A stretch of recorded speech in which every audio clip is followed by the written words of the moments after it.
Chapter 1. Nico. The world exploded in a symphony of screaming metal and shattering glass. One second I was cruising down a rain-slicked side street, the wipers keeping a lazy beat against the downpour, my mind on a logistics issue at the port. The next, a blacked-out Ram pickup, a goddamn battering ram, blew the intersection and T-boned my 7 Series. The impact was a physical body blow, a 2-ton tank hitting me at 50. My armored sedan spun, the chassis groaning in protest as my head whipped, striking the reinforced B-pillar. Stars erupted behind my eyes, bright and violent, instinct, not thought. Before the car had even finished its sickening spin, I was moving. The unmistakable thwack, thwack, thwack of automatic gunfire stitching the air was just noise. I didn't yell. I didn't brace. I moved. My hand was already on the 1911 I kept holstered to the transmission console.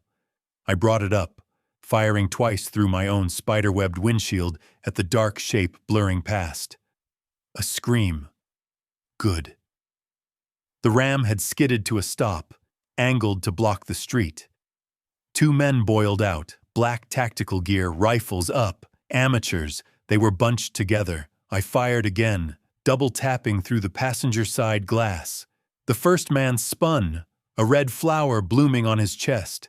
The second dove for cover, but I was already out of my door, using the wrecked sedan as a shield. He was clumsy, panicked by his partner's fall. He raised his rifle, muzzle flashing fire. A white-hot poker slid between my ribs, a searing bullet graze that stole my breath. I ignored it. I raised my arm, sighted down the barrel, and exhaled. 1 shot. The man's head snapped back. He crumpled behind the pickup's massive grille. Silence. The sudden, deafening quiet after a war, broken only by the hiss of rain on my hot engine block and the tink-tink-tink of shell casings hitting wet asphalt. I leaned against my car, the adrenaline starting its slow, painful retreat. My shoulder ached from the impact. The graze on my ribs burned like hell. Amateur fucking hour! I spat, scanning the street. Empty. I holstered my weapon and did a quick assessment. That's when I felt it. The graze wasn't the problem. My left hand, clamped to my side just above my hip, came away sticky. Dark. Too dark, even in the watery orange glow of the streetlights. I'd been so focused on the rifleman, I'd missed the third shooter. A pistol round, likely from the truck. It hadn't just grazed, it had dug. Fanculo. I slid back into the driver's seat, the fine Italian leather already slick. My phone was on the floor, screen cracked. I grabbed it. It lit up. But who would I call? This was the problem. My father, Don Valerio Bianchi, didn't tolerate failure. He was old school, a dinosaur who believed in omerta, honor, and fear. To him, an ambush wasn't just an attack. It was a symptom of stupidity, of weakness. If I rolled into the compound bleeding, I'd get a lecture on situational awareness before I got a surgeon. Worse, this ambush was too clean, too perfectly timed on a route I'd changed at the last second. This reeked of an inside job, and that meant I couldn't trust anyone. My mind flashed, unbidden, to her. Isabella. My ex-fiancée, the snake I'd almost brought into my bed, into my family. Her betrayal hadn't just broken an engagement, it had shattered our familia. It had created a civil war of whispers, pitting loyalists to my father's old, stupid alliances against my own men, the ones I'd handpicked for their loyalty and skill.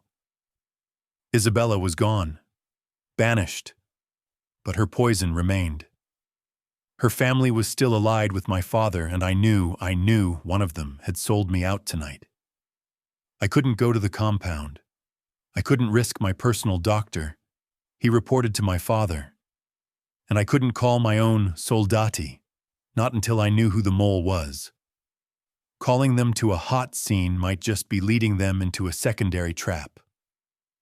I was the viper, the capo of the Bianchi family, and I was alone in a wrecked car, bleeding out. The irony was so thick I could taste it, metallic as the blood on my tongue. The world was starting to gray at the edges. The rain was a dull roar. I had minutes, 10, maybe 15, before I was too lightheaded to drive. I needed somewhere clean, somewhere outside the life, somewhere no one would even think to look for me. One name, a flash of brown sugar and flour. Elena. No. Fuck. No. My fist hit the dashboard, the impact jarring my wounded side. A low groan of pure agony escaped my lips. Anyone but her. Elena Rossi, Marco's little sister. Marco, my best friend since childhood, my most trusted soldato. The one man alive I would and had trusted with my back. The only man I knew for a fact had zero loyalty to my father's old regime, and Elena was his one inviolable rule. She wasn't just off-limits by some abstract mafia code. She was Marco's. She was the one piece of civilian innocence he'd managed to protect, a bright, normal life walled off from the blood and betrayal of ours. He'd kill any man in our organization who even looked at her. And I, his capo and his friend, had always respected it. Going to her wasn't just a risk. It was a betrayal. It was dragging her into the one world Marco had given his life to keep her from. It was putting a target on her back so big it would cover her entire goddamn bakery. But the alley was spinning. The dashboard lights were blurring into a green and red smear. It was a choice between betraying my best friend or bleeding out in a stolen side street. Survival is a selfish, ugly beast. "Forgive me, Marco," I whispered. I slammed my fist against the dash. The engine, miraculously, was still idling. I threw the mangled gear shift into drive. The car protested, metal shrieking against metal, but it moved. The 10-block drive was a watercolor painting of neon and rain, a fever dream of red lights and blurred faces. Steered with one hand, the other clamped to the gushing wound in my side. The graze on my ribs was a footnote, a dull throb against the sharp, rhythmic agony at my hip. I didn't drive to the front of her shop. I knew the alley. I knew the delivery entrance. The car stalled as I skidded to a stop, the bumper kissing the brick wall of her building. The silence was absolute. I took a breath. It rattled. This was the last, hardest part. I shoved the door open, my legs screaming as they took my weight. Concrete.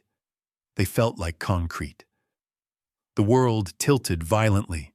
I grabbed the car door to steady myself, my vision tunneling. 10 feet, just 10 feet to her door. 1 step, my side exploded in fire. 2 steps, my knee buckled. 3, I was leaning against the cold, wet brick, using it to hold myself up.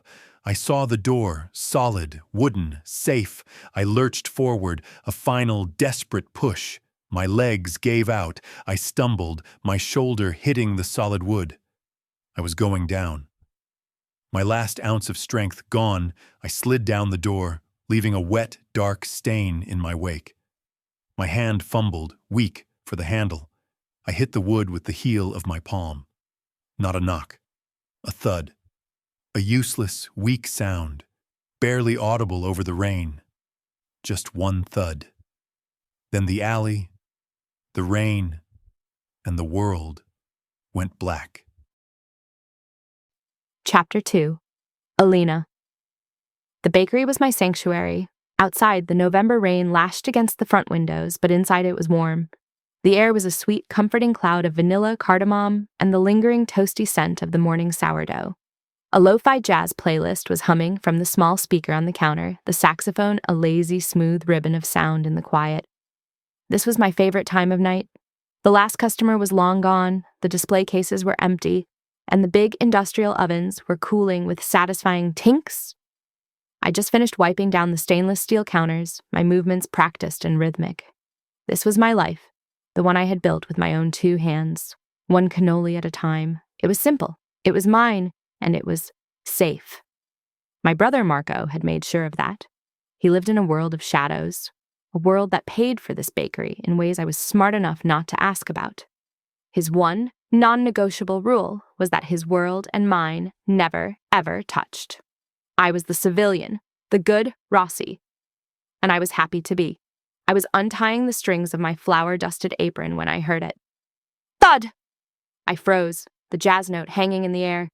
It wasn't a knock. It was a heavy, dead-weight sound, like a sack of flour being dropped. It came from the back door, the private alley entrance I only ever used for deliveries. My heart didn't just jump, it seized. No one used that door, not at 10 p.m., not in a storm. Thud. Softer this time, followed by a long, wet scrape. Every urban survival instinct Marco had ever drilled into me screamed to life. I didn't call out. I didn't run. I moved silently, grabbing the heaviest, most formidable weapon I owned, a solid maple 20-inch French rolling pin.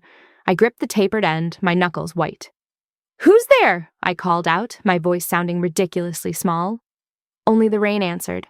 I crept toward the door, my heart hammering a frantic rhythm against my ribs. I had a peephole, but it was useless in the dark, rain-lashed alley. Then I heard it. A groan. Low, pained, and human. My fear was instantly eclipsed by a different, dumber instinct.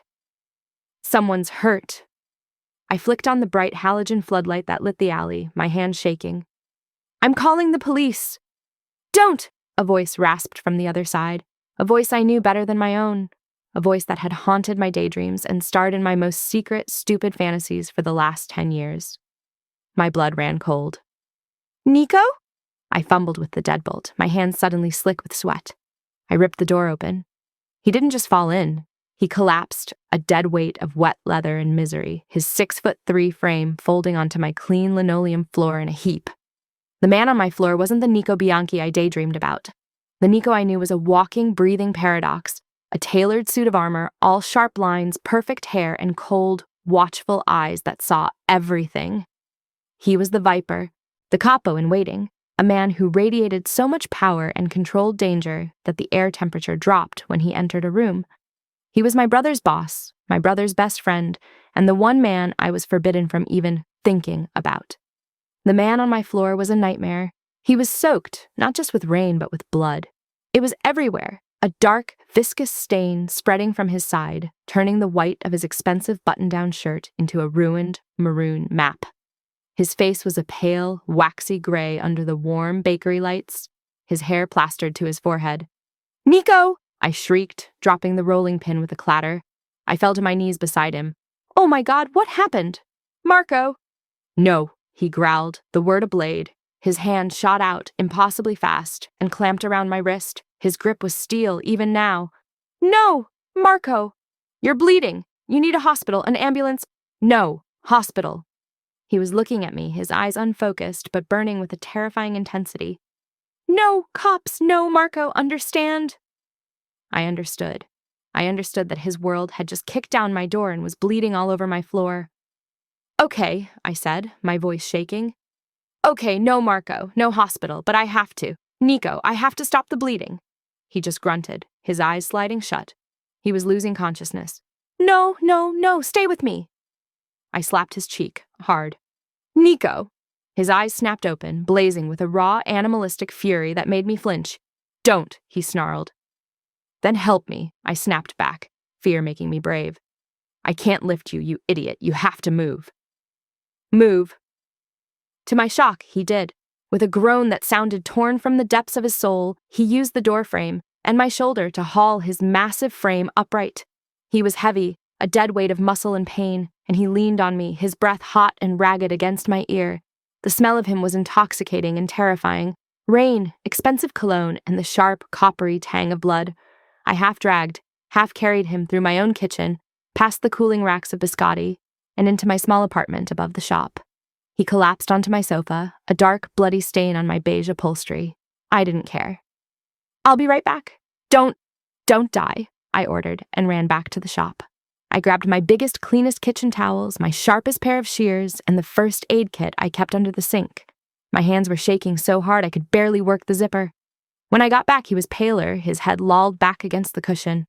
Nico! I knelt in front of him. I have to cut your shirt. I have to see the wound.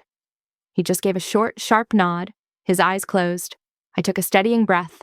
My shears, usually reserved for butcher's twine, slid easily through the fine, ruined cotton. I cut upward, the fabric falling away to reveal him. I'd seen him in suits. I'd seen him in casual shirts that hinted at the power beneath. But this was different. This was a landscape. His chest and abdomen were a roadmap of lean, hard muscle, dusted with dark hair, and scars.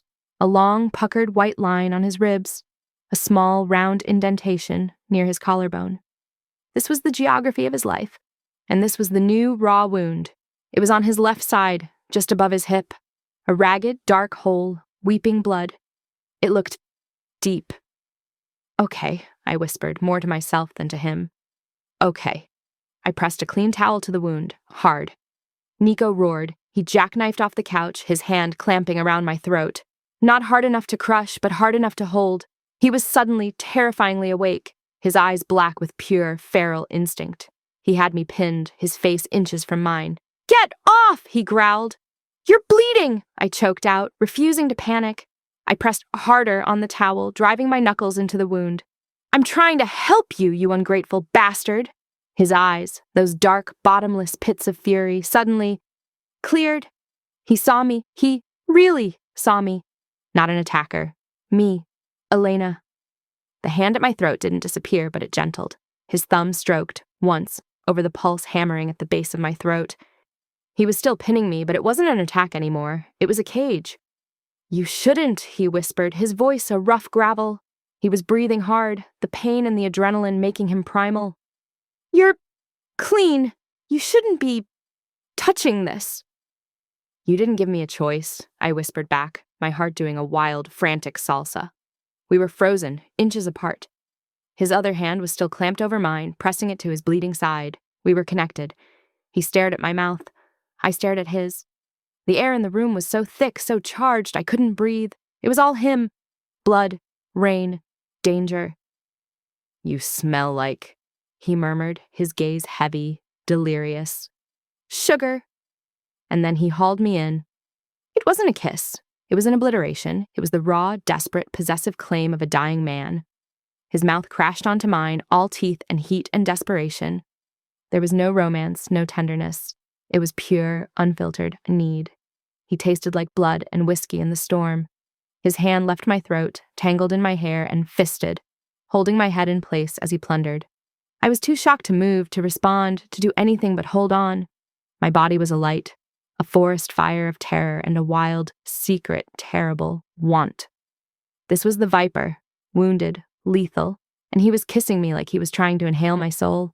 It lasted an eternity. It lasted a second.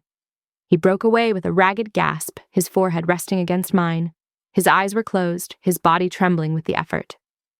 You're the only clean thing, he breathed. And then, like a puppet with its strings cut, his eyes rolled back. His grip on my hair went slack. His entire massive weight slumped forward. He passed out, his bloody head collapsing onto my shoulder, his breathing shallow. I was left in the wreckage. Kneeling on my floor, covered in his blood, my lips bruised and burning, my entire world tilted on its axis. I was shaking so hard I could barely function. I was terrified. And God help me, I had never felt more alive. Chapter 3. Nico pain woke me. It wasn't the sharp, immediate agony of the ambush, but a deep, throbbing, metallic ache that seemed to have settled into my very bones. My side was a bonfire.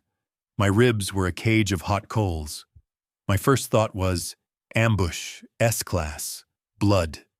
My second thought was, I'm alive. My third, as I forced my eyes open, was, where the hell am I? The ceiling wasn't the high, ornate plaster of my compound bedroom. It was low, white, and simple.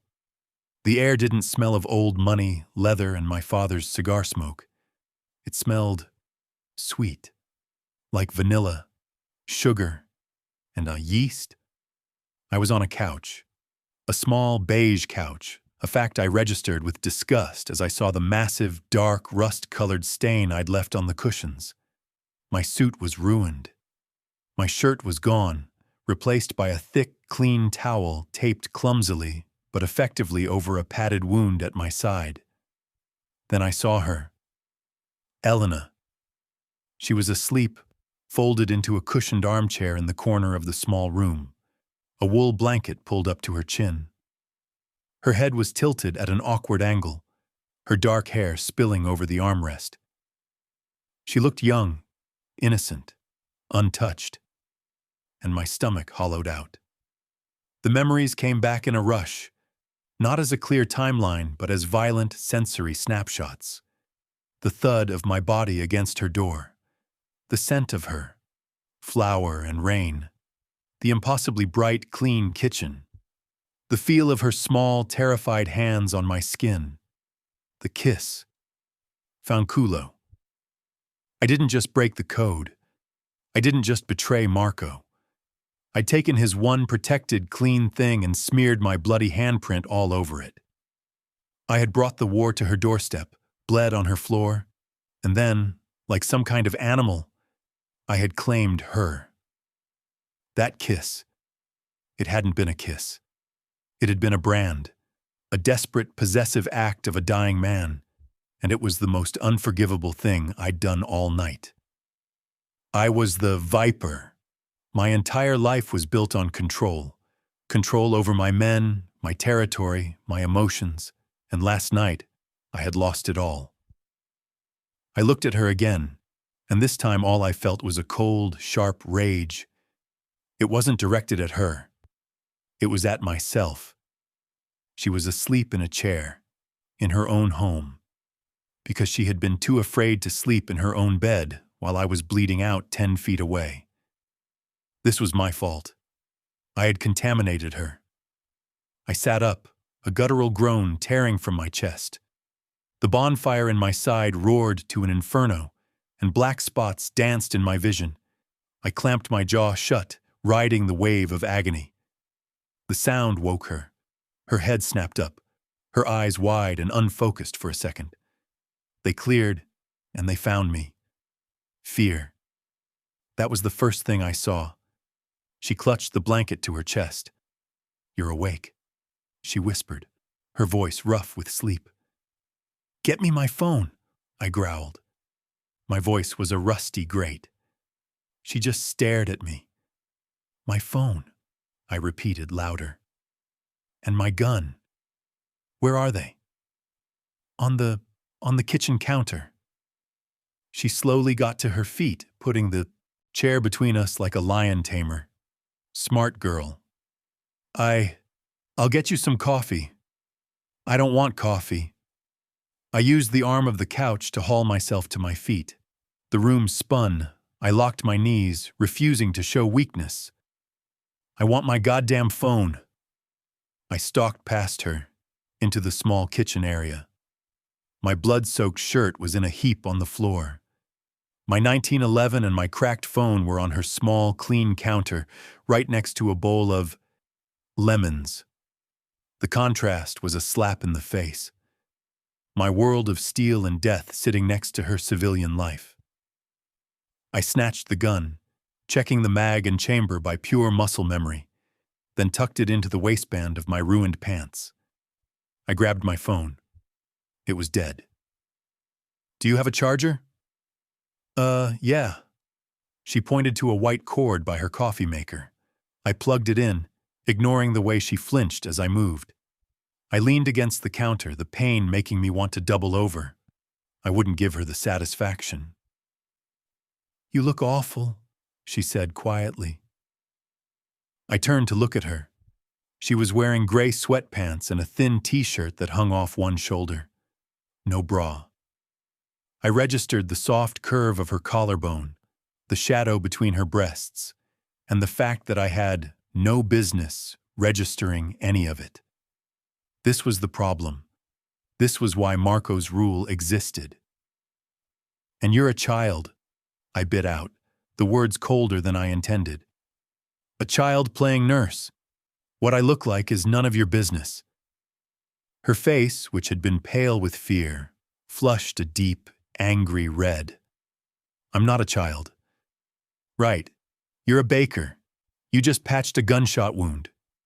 Was that before or after the cannolis this morning? I saved your life, she whispered, her voice trembling, but not with fear, with anger. You put a towel on a wound. Don't flatter yourself. I needed her to hate me. I needed her to be so angry, so disgusted, that she would never, ever want to be in the same room with me again. It was the only way to protect her. Now, this never happened. You never saw me. You never fixed me. We clear? I pushed off the counter, my phone having just enough juice to power on. I saw a dozen missed calls. My father, Marco, Fanculo. I started for the door. I had to get out. I had to clean up my mess, find the mole, and deal with my father. Is that it? She asked, her voice sharp. I stopped, my hand on the doorknob. We're done here. You kiss me like that. You bleed all over my home. You terrify me. And then you just walk out? I turned, slow. The kiss, I said, my voice flat, was a mistake. A reaction to blood loss. Forget it. Forget it. She repeated the words, her voice hollow. Yes, forget it. I needed to make the final cut. I pulled my wallet from my back pocket. It was still damp. I yanked out every bit of cash I had, a thick stack of hundreds. Maybe $1,000, maybe $2. I threw it on her kitchen table, the bills scattered over the wood. For the couch, I said, and for your silence. Now we're done. I turned, back to the door. I never even saw her move. Her hand slapped the money. Not a weak push, a full-on, open-palmed slap that sent the bills cascading onto the floor. I'm not one of your whores, Nico. My head snapped back to her. My blood went cold. She was breathing hard, her small frame vibrating with pure, unadulterated rage. Her eyes were blazing, and there wasn't a trace of fear left in them. There was just steel. I didn't patch you up for your money. I did it. I did it because you were dying. And I am not a child. And I am not for sale. No one had ever spoken to me like that. Not my father, not my rivals, not even Marco. My world was built on fear. People either respected me or they feared me. And this baker, covered in my blood, was looking at me like I was dirt on her floor. And God help me. It was the most intoxicating thing I had ever seen. I moved before I'd even processed the thought. In 2 long strides, I had her. I backed her against the wall, my hand slamming flat against the plaster next to her head. I caged her in. My body was screaming in protest. My side a white-hot agony, but the adrenaline was back, sharp and potent. I was too close. I could smell the vanilla on her skin from last night's baking, the sleep on her breath, and the sharp, female scent of her. Her chest was heaving, her eyes wide, but she didn't back down. She was still glaring at me, defiant. You have no idea what you're playing with, Piccola, I whispered, the words a low growl. My face was inches from hers. I watched her pupils dilate. You don't scare me, Nico, she breathed, a perfect, beautiful lie. I could feel the frantic pulse hammering in her throat, could see it. I should, I murmured. I'm the man your brother warned you about. I'm the monster in the dark. And you? I leaned in, my nose brushing the hair at her temple. I inhaled. Sugar. You're just a girl in a bakery. I wanted to kiss her. The urge was so strong, so primal, it was a physical punch to the gut. I wanted to devour that defiant mouth. I wanted to push her up against the wall and finish what I'd started last night. I wanted to erase the memory of Isabella, of the ambush, of the blood, and just lose myself in her. And that terrified me more than any bullet. This was how it happened. This was how you got weak. This was how you got a bullet in the back. I shoved myself away from her, the movement so abrupt it made me see stars. I stumbled back, grabbing the counter for support. I looked at her one last time. She was still against the wall, her knuckles white where she gripped the counter. "Forget my face," I snarled. "Forget this night. If you're smart, you'll pray to God you never see me again. If you breathe a word of this to anyone, especially Marco, I'll know, and you'll regret it." It was a hollow threat, and we both knew it. The real threat wasn't me. It was the world I was walking back into. I turned, and this time I didn't stop. I yanked the door open and limped out into the gray, rainy dawn, leaving the scattered money, my bloodstain, and the only clean thing I'd touched in a decade, all behind. Chapter 4. Elena. For 3 days, I lived in a state of suspended animation. I scrubbed the blood from my linoleum floor until my hands were raw. I threw a heavy quilt over the ruined sofa upstairs, unable to look at the dark, accusing stain. I went to the bakery. I baked, I mixed dough, I piped cannolis, I sold croissants, and I smiled at customers. I smiled while my insides were vibrating with a high, taut-wire tension that never, ever stopped. I was living in the after the blood, after the kiss, after the threat, after the money scattered on my floor. Every time the bell on the shop door jingled, my heart would try to claw its way out of my chest, half praying, half terrifyingly certain it would be him. But it was just Mrs. DeLuca for her morning scally bread, or Mr. Henderson for his Danish. It was normal. It was painfully normal. My life, which had been a simple, black and white sketch, was now a chaotic, terrifying watercolor, the colors bleeding into each other. He had come in, ripped the canvas, and left. And he'd left me with a dangerous, humming new awareness. I was angry. I was humiliated. And I was, God help me, bored. The normalcy I had cherished now felt like a cage.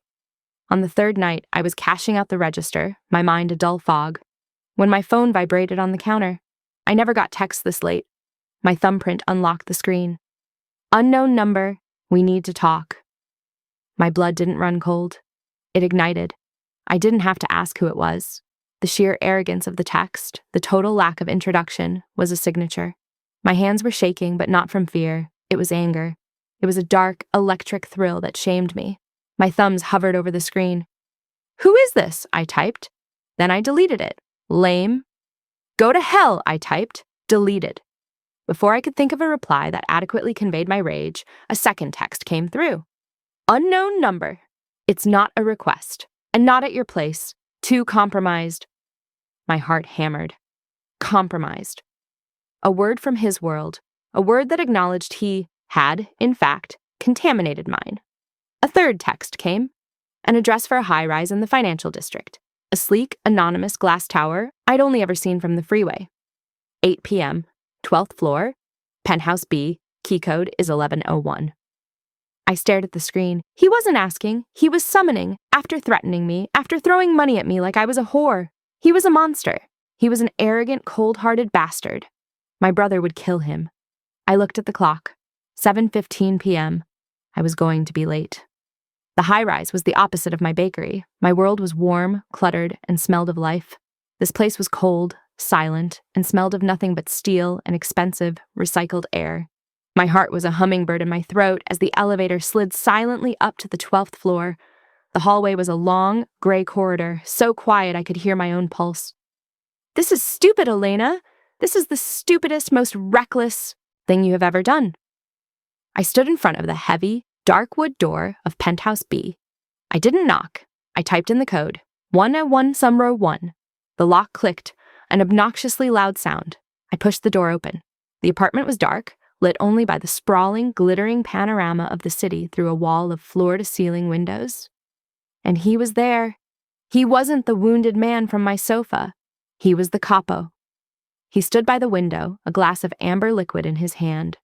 He wore a simple, dark gray Henley that fit his shoulders and arms like a second skin, and black pants. He was clean, healed, and lethal. He was the most beautiful and terrifying thing I had ever seen. He didn't turn. "You shouldn't have come." "You shouldn't have texted," I shot back, my voice surprisingly steady. I closed the door behind me, the click sealing my fate. He turned then slow. His eyes raked over me. I was still in my bakery clothes, jeans, a simple t-shirt, and an apron I'd forgotten to take off. I felt small, dusty with flour, and pathetically out of my depth. "It was a test," he said, his voice a low rumble. "One you failed." "No," I said, untying my apron strings, my hands fumbling. I balled it up and threw it on a sleek leather chair.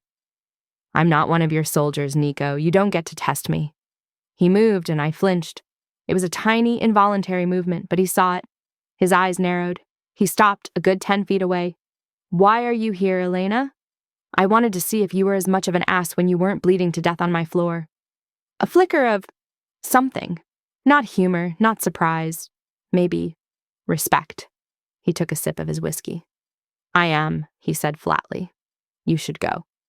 After you summoned me, after I drove all the way across town, you can go to hell."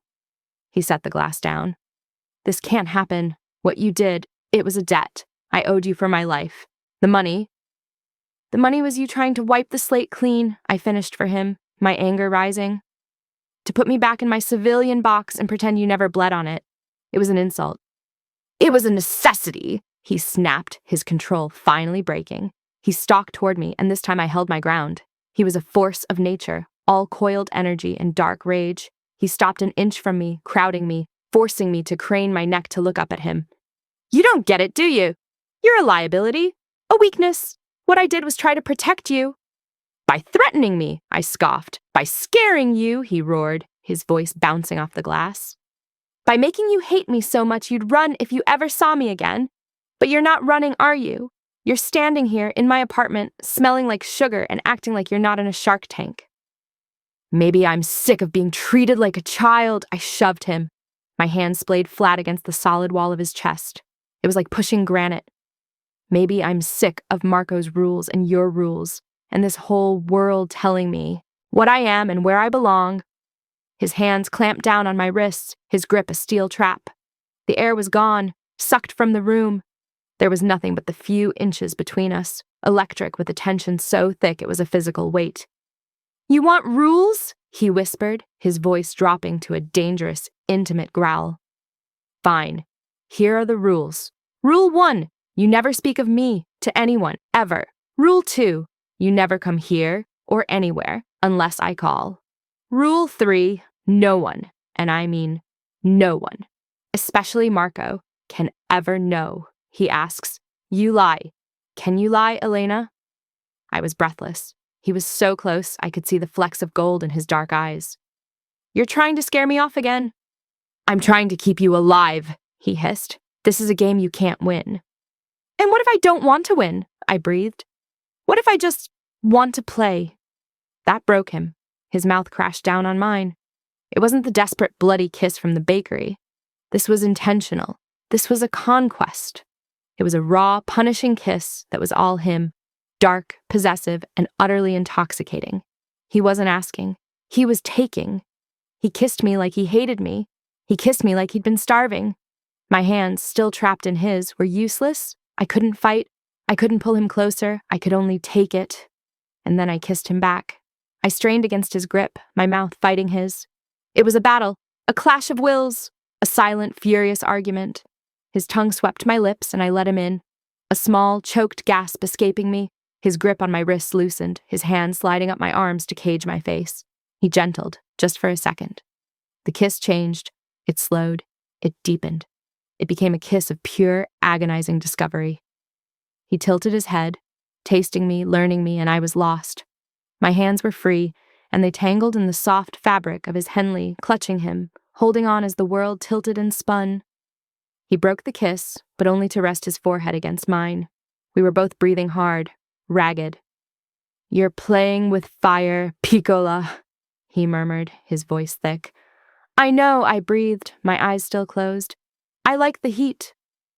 Later, I don't know how much later, the spell was broken by the sound of my own stomach growling loudly. Nico pulled back, a look of almost comical confusion on his face. I flushed, mortified.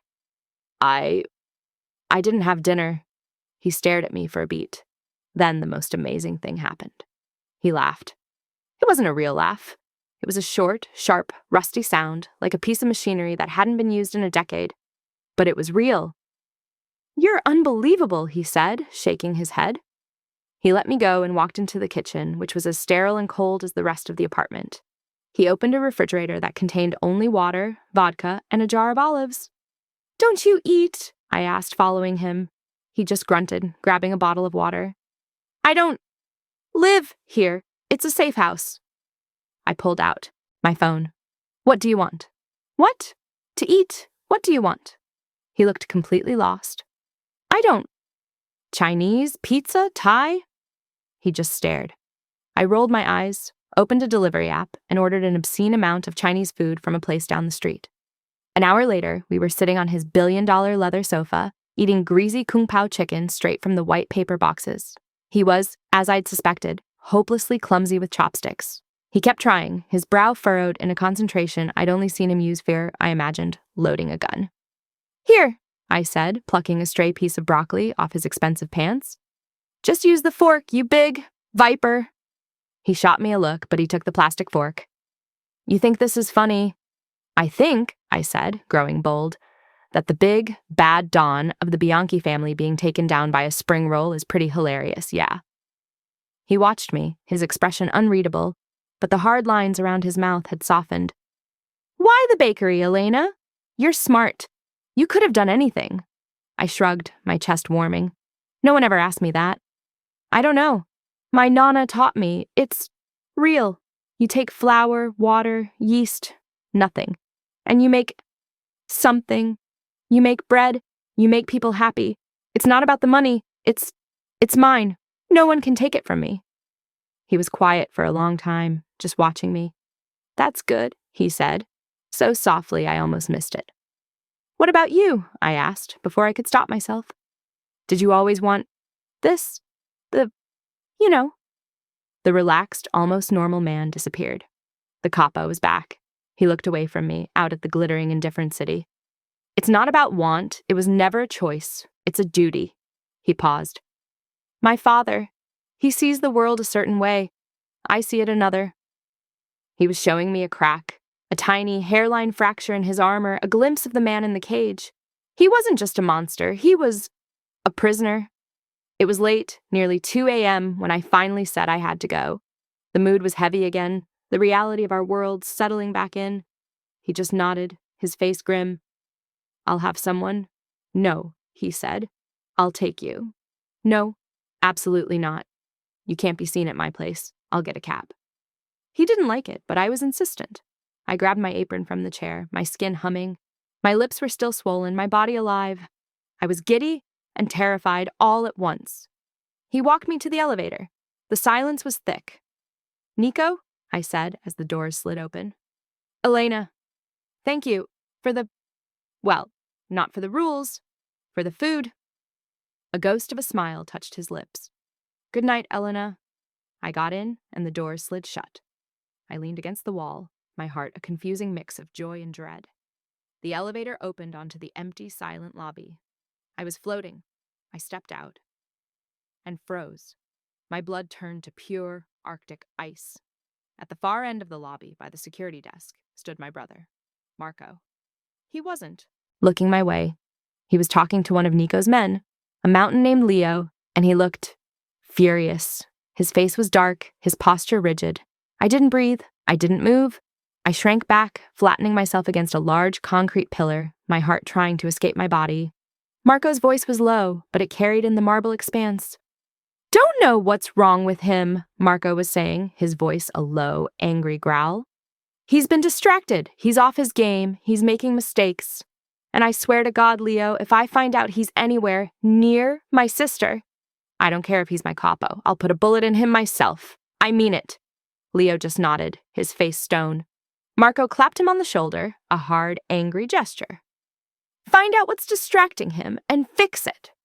He turned and stormed out the front glass doors, disappearing into a waiting black car.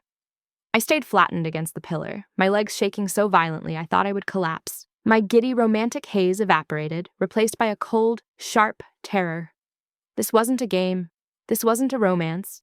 This was a war, and I wasn't just standing in the middle of it. I was the cause. I was going to get them all killed. Chapter 5. Nico. I hated these dinners. They were a relic of my father's regime, a weekly performance of familia and power that had nothing to do with family and everything to do with control. The Bianchi compound dining room was a mausoleum. The 30-foot table of polished mahogany, so dark it looked black, reflected the oil paintings of our dead, scowling ancestors. The air was thick with the scent of old money, wax, and my father's disapproval. He sat at the head of the table. Don Valerio Bianchi, a lion in winter. He was still powerful, but his power was rooted in a world that no longer existed, a world of handshake alliances and ancient, dusty codes. My world was logistics, data, and ruthless, bloodless expansion.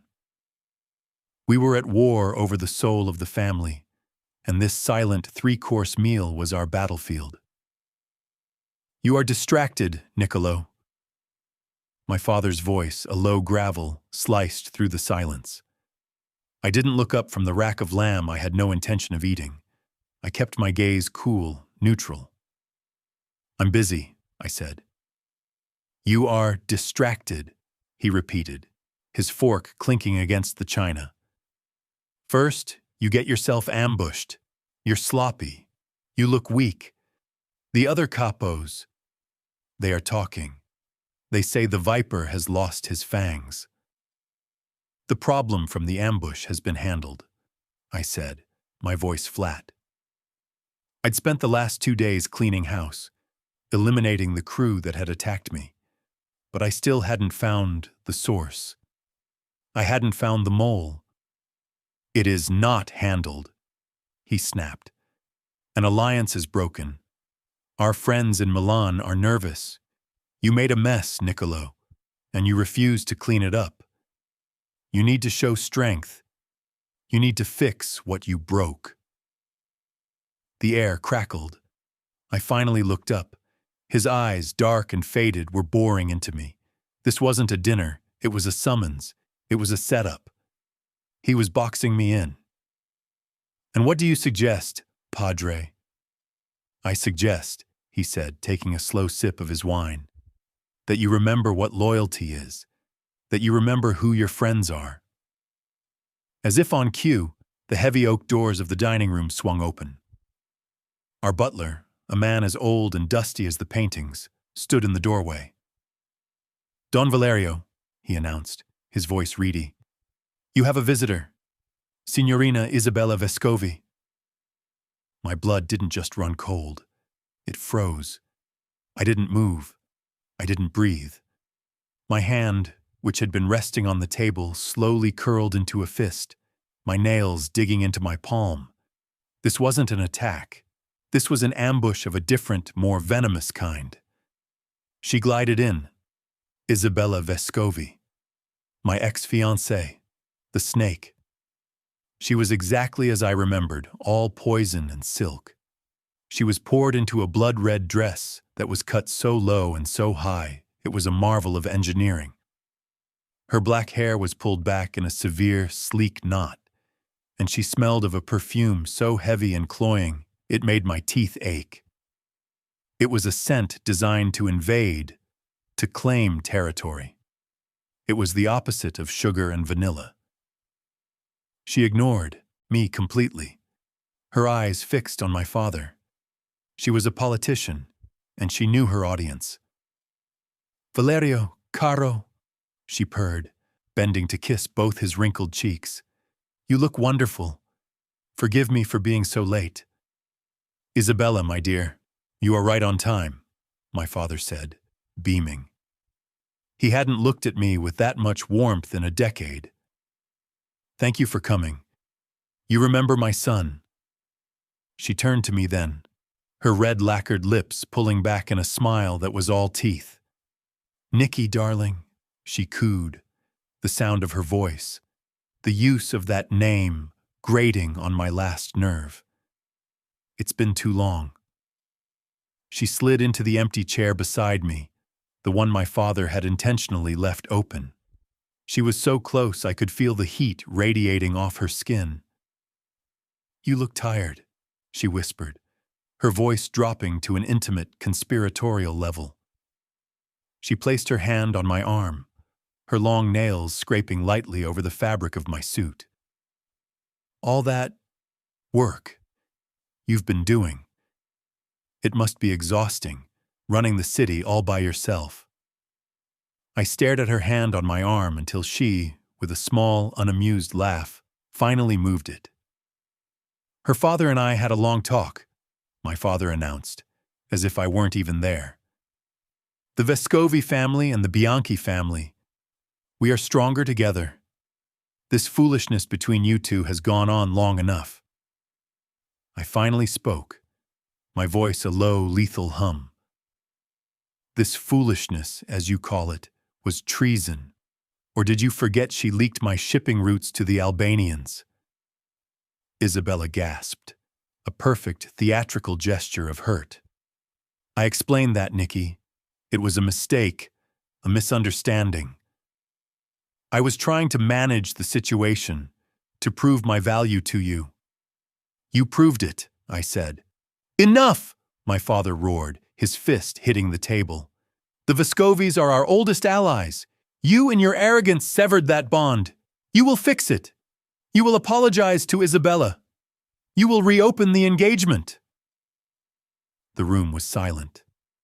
I looked from my father's flushed, angry face to Isabella's smug, triumphant one. She had him. She had played the part of the penitent daughter, and he had lapped it up. He was a dinosaur, and she was the meteor he was cheering for. She was his weapon against me. "No," I said. "It is not a request." "No." My voice was flat, final. Isabella's smile tightened. She leaned in again, her voice a venomous whisper meant only for me. "My father is so disappointed. Our families are distant. He worries you're not seeing the big picture, Nicky. He worries you're letting something small cloud your judgment. Something or someone." I was a coiled spring, my entire body rigid with a control that was costing me everything. And then, my phone, dark and silent on the table, vibrated. It was a small sound, almost lost in the cavernous room, but in that high-stakes silence, it was a gunshot. I looked down. A text. "Elena, just checking in. Hope you're safe." My reaction was instantaneous.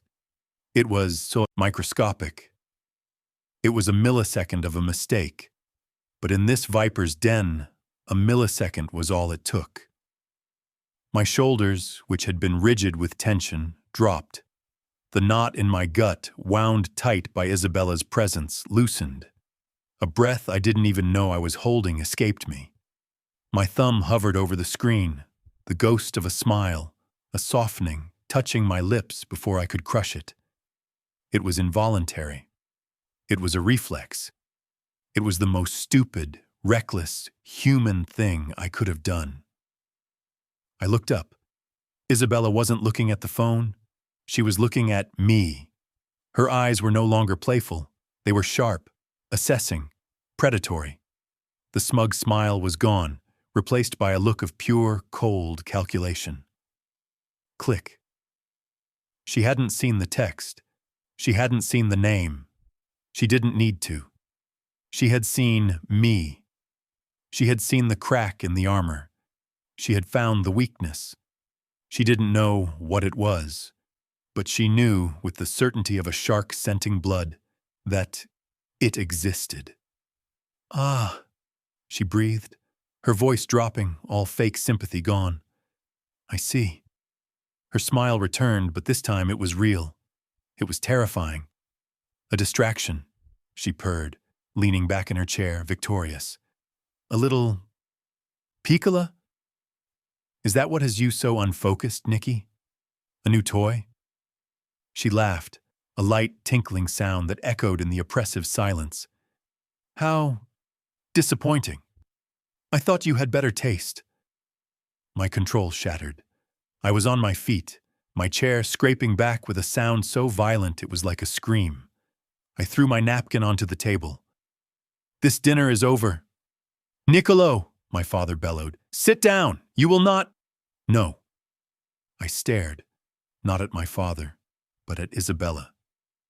You want to have dinner with this? Fine, but I'm done. I stormed out of the dining room, ignoring my father's apoplectic roar of my name. I was already dialing Marco as I hit the front hall. My car, now. I was in the driver's seat in 30 seconds, the engine of my new sedan roaring to life. I wasn't thinking. I was moving, possessive, furious, and for the first time in my life, truly terrified. Isabella was a hunter, and she had just caught the scent. I drove, not to the safe house, not to my office. I was on autopilot, breaking every traffic law, my only coherent thought a litany of no, no, no. I had to see her. I had to know she was safe. I had to cleanse myself of the poison Isabella had injected into the night. I parked 3 blocks away in the dark and walked. The night air was cold, but I was burning. I used the key I'd had made, a copy of her backdoor code, and let myself in. The bakery was dark, the air thick with the comforting smell of her, vanilla, sugar, life. I took the stairs 2 at a time, my heart a heavy, desperate drum. The door to her apartment was ajar. I pushed it open. She was there. She wasn't baking. She was curled up on her small, worn sofa, the one I'd bled on, reading a book, her gray sweatpants and a simple t-shirt, soft in the lamplight. She looked up, her eyes wide, a gasp catching in her throat. Nico, you scared me. I texted. Is everything... Are you okay? You look... I didn't let her finish. I crossed the room in 2 strides. I needed to touch her. I needed to confirm she was real, that she was here, that she was safe, that she was mine. I wasn't gentle, I was desperate. I cupped her face, my hands hard, my thumbs stroking her soft jaw. I stared at her, my eyes raking over her face like I was a dying man trying to memorize the sun. Her book thudded to the floor. Nico, what's wrong? She whispered, her hands coming up to rest on my wrists. You're scaring me. You're shaking. I hadn't even realized. She's back, I rasped, the words torn from me. I watched her process it. Her eyes widened, her posture stiffened. She didn't have to ask. Isabella. I didn't answer. I just hauled her to her feet and kissed her. It wasn't a battle like the last time, or a brand like the first. It was a plea. It was a desperate, raw, emotional claiming. I kissed her like I was trying to erase the poison of Isabella's perfume, the coldness of my father's ambition. I was trying to breathe in her sugar, vanilla, life. My hand slid into her hair, fisting the soft strands, holding her to me. She made a small, wounded sound in the back of her throat, her arms wrapping around my neck, holding on just as tight. This was it. This is the weakness, a cold voice in my head whispered. This is the girl who will get you killed. This is the one who will burn your world to the ground. I kissed her deeper, trying to silence the voice. She was the one clean thing, and I had just painted a target on her back. I was falling. I was terrified. And I was completely, utterly lost. I held her in the quiet warmth of her small, safe apartment, her head tucked under my chin, my nose buried in her hair. I had just walked out of one war, and I knew, with absolute soul-crushing certainty, I had just started a new one. And this time, I had no idea how to win. Chapter 6. Elena. I spent the next 2 days in a state of fractured bliss. Nico's desperate, possessive visit after his dinner had marked me. I was living a double life, and the sheer velocity of it was intoxicating. By day, I was Elena Rossi, baker. I smiled. I kneaded dough. I packed cookies for school children, my hands dusted with flour. By night, I was his. We met at the safe house, a sterile glass box that I was slowly turning into a home. I brought groceries. I left a toothbrush. We'd sit on the floor, eating takeout, and he would just watch me. He'd listen. He'd talk about his day, not in specifics, but in shades of frustration, his father, the old guard, the headaches of a changing business, and he would touch me, not just with the desperate, claiming hunger of that first night, but with a quiet, stunned reverence. He'd trace the flour smudges on my cheek, his thumb rough. He'd bury his face in my hair and just breathe. Like I was oxygen. I was in love. It was a stupid, reckless, dangerous love, and I didn't care. I was the girl in the eye of the hurricane, and in his arms I felt perfectly, terrifyingly safe. The bell on my shop door jingled, pulling me from a daydream about his rare, rusty laugh. I looked up, a bright, practiced, "Welcome in," on my lips. The words died in my throat. She was not a customer. She was an oil painting, dark and venomous. She stood just inside the door, her stilettos silent on my worn wooden floor, her eyes sweeping over my humble shop with a look of profound, theatrical boredom. She was in a red dress, so sharp and severe, it looked like it had been sculpted from glass. Her black hair pulled into a knot that looked tight enough to cause pain. She smelled like a hothouse, an oppressive, expensive cloud of jasmine and something musky. Isabella Vescovi. My hands, which were shaping brioche dough, froze. The soft, pliable dough suddenly felt like cold, wet clay. "Well," she said, her voice a low, smooth purr, "isn't this quaint?" She glided forward, her eyes missing nothing, the chipped paint on my display case, the dusting of flour on my apron, the small, faded photo of me and Marco pinned to the corkboard. "You must be the baker," she said, stopping at the counter. She didn't look at me, she looked at the pastries, her nose wrinkling just slightly. How sweet. My blood was ice. This was the woman who had haunted Nico's past, the snake he'd spoken of with such cold fury. And she was here, in my shop, in my world. "Can I help you?" I asked, my voice barely a whisper. I wiped my hands on my apron, a nervous, useless gesture. I doubt it. She finally turned her gaze on me. It was like being inspected by a coroner. Her eyes, dark and perfectly almond-shaped, raked over me from my messy bun down to my flour-dusted clogs. She was assessing me, dissecting me, and dismissing me. "I'll have an espresso," she said, snapping her fingers lightly. "Black. And make it. Quick, I have places to be." I moved on autopilot, my hands shaking as I turned to the machine. I could feel her eyes on my back, a physical weight. I was a mouse, and she was a very, very patient cat. I placed the small, steaming cup on the counter. She didn't reach for it. "He gets bored, you know," she said, her voice conversational, as if we were discussing the weather. I froze, my hand still on the cup. I don't know what you mean." "Oh, Kara," she laughed, a sound with no humor in it. "Don't play stupid. It's the one thing you're probably not. I'm talking about Nicky." The sound of his name, that name, from her lips made me feel physically ill. "He's a capo, little girl, not a baker's boy."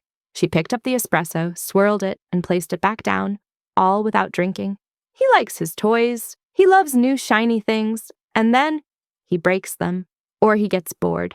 And he always comes back to what he knows. He always comes back to me."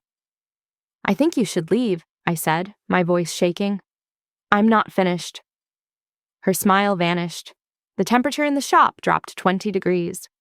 "You are in a world you cannot possibly understand. You're a pastry, a momentary distraction. I am his future. I am his family's choice. You're an embarrassment." She leaned in, her toxic perfume washing over me, making me want to gag. This is your one and only warning. Get out, now. End your little affair and disappear. Because if you don't, I will make you, and you will not believe the things I am capable of. You'll be crushed, and he won't even sweep up the crumbs. She straightened up, her smile back, bright and false. You're not built for his world, Apiccola. You're all soft dough. You'll never, ever be steel. She turned, her red-soled heels clicking on the floor, and glided out, the bell jingling her departure.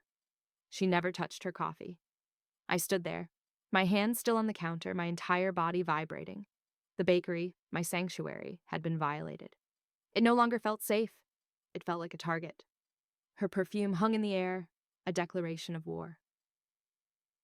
I was jumpy all day. Every customer who walked in made me flinch.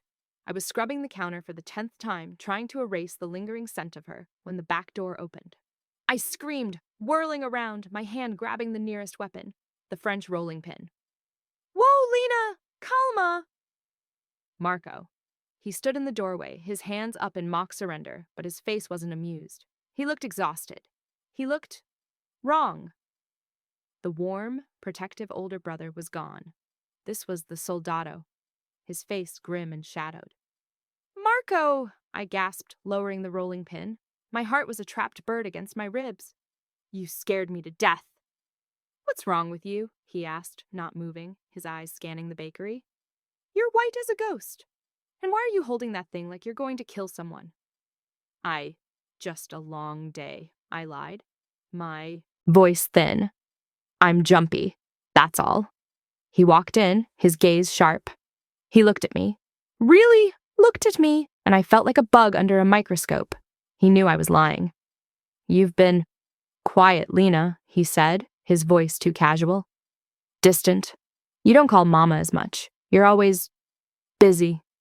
I am busy, I said, turning away, scrubbing the counter again. The holidays are coming up. It's a lot of work. Right. The work. He was quiet for a long, agonizing moment. I was in the financial district last night. Saw you coming out of that new glass tower, the Evum. Late. My blood didn't just run cold, it evaporated. I stopped scrubbing. I had a late catering order, I stammered, my mind racing. A corporate client, penthouse. A corporate client, he repeated, his voice dead flat. That's what you're calling it. Marco, what is this? I'm worried about you. He walked toward me, his face etched with a pained sincerity. This world, my world. I've tried so hard to keep you clean of it, and I feel like I'm losing you. You're not losing me, I whispered, my throat thick with guilt. He looked so tired. Then talk to me, Lena. Tell me what's going on. If someone is bothering you. No one is bothering me. Then why are you lying to me? He snapped, his voice cracking. I'm not. As the words left my mouth, my phone, sitting face up on the counter, vibrated. We both looked at it. A text message from a number I'd saved as N. N! Stay away from the windows tonight. Trouble in the South Ward. Stay safe. I'll see you tomorrow. Time stopped. Marco didn't move. He just stared at the screen.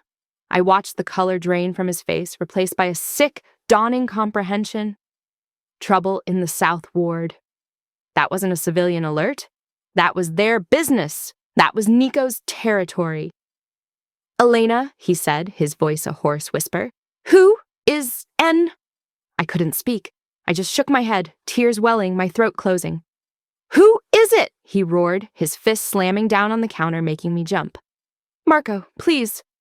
No, tell me. He grabbed my shoulders, his grip painfully tight. He already knew. I could see it in his eyes, a cocktail of pure, unadulterated terror and betrayal. You're seeing someone. Someone from my world. Marco, please, you don't understand. Tell me it's not him, he begged, his voice breaking. Lena, hump her favor. Look at me and tell me it's not Nico. Tell me it's not him. My silence was a confession. He released me, stumbling back like I'd physically struck him. Oh, Dio. No, no, no, no.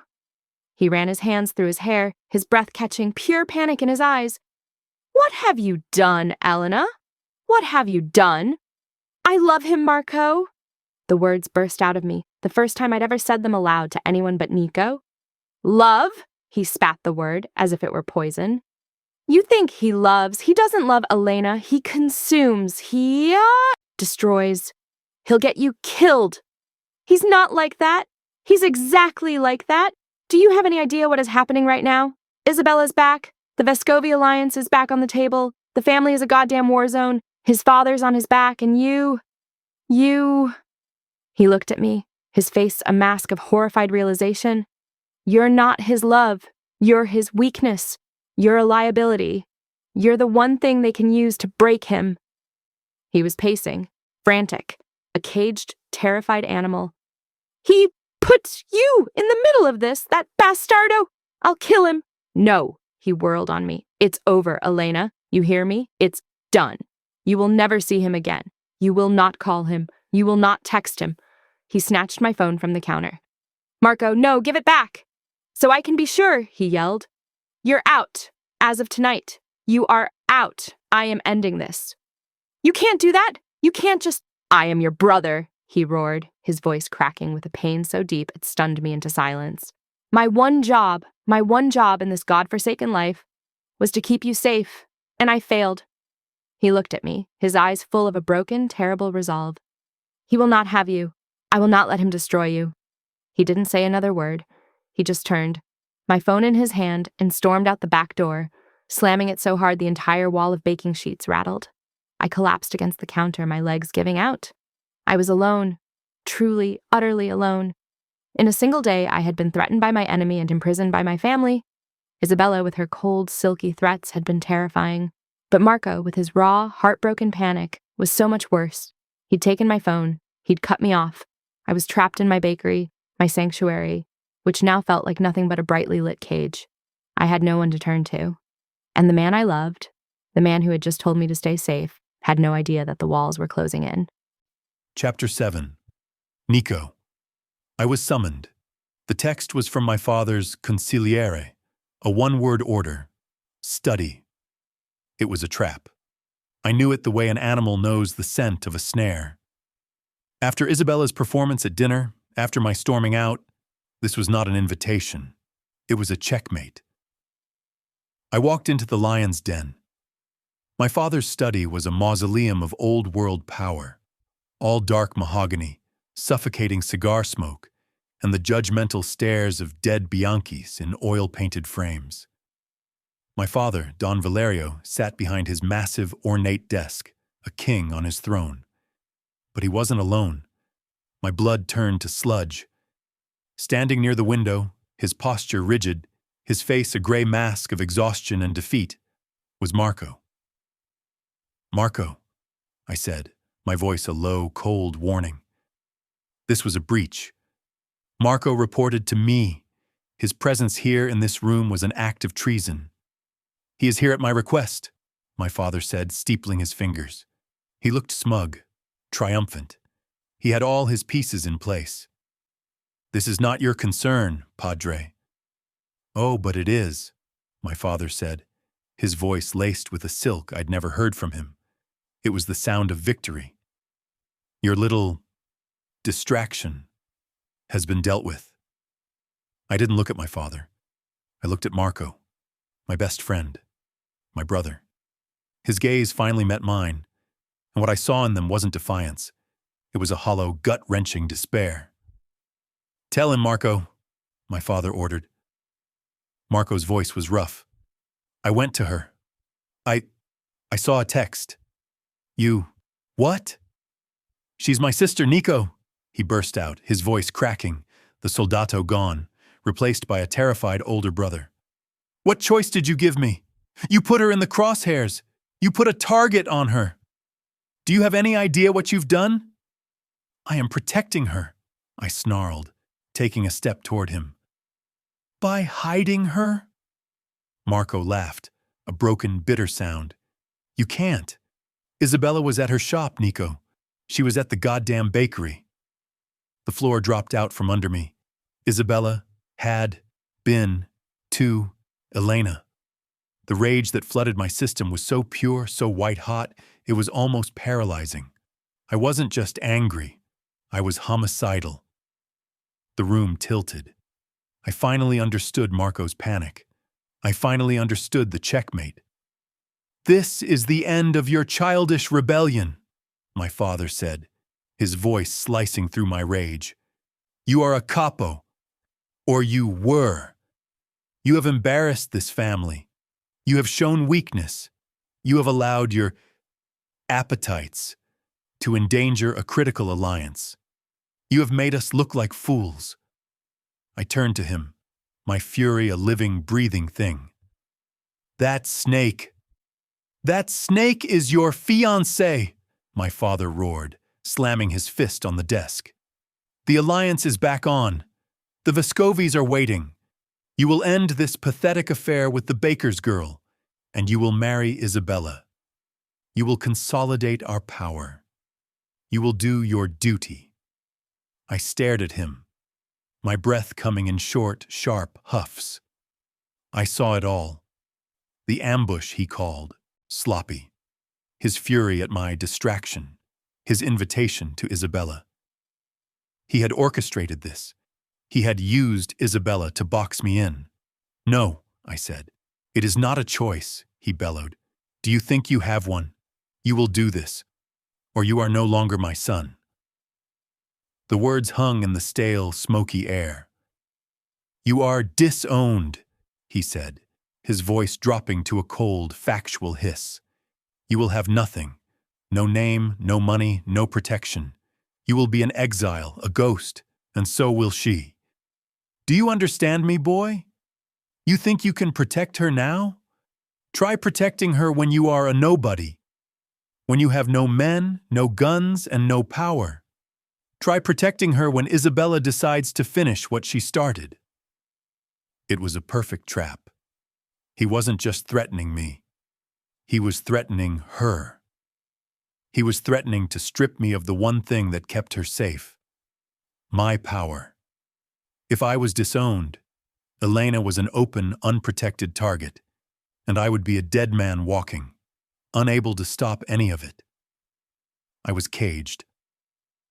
My father held the power of the familia, the only thing that could provide the umbrella of protection she needed, and he was holding it hostage.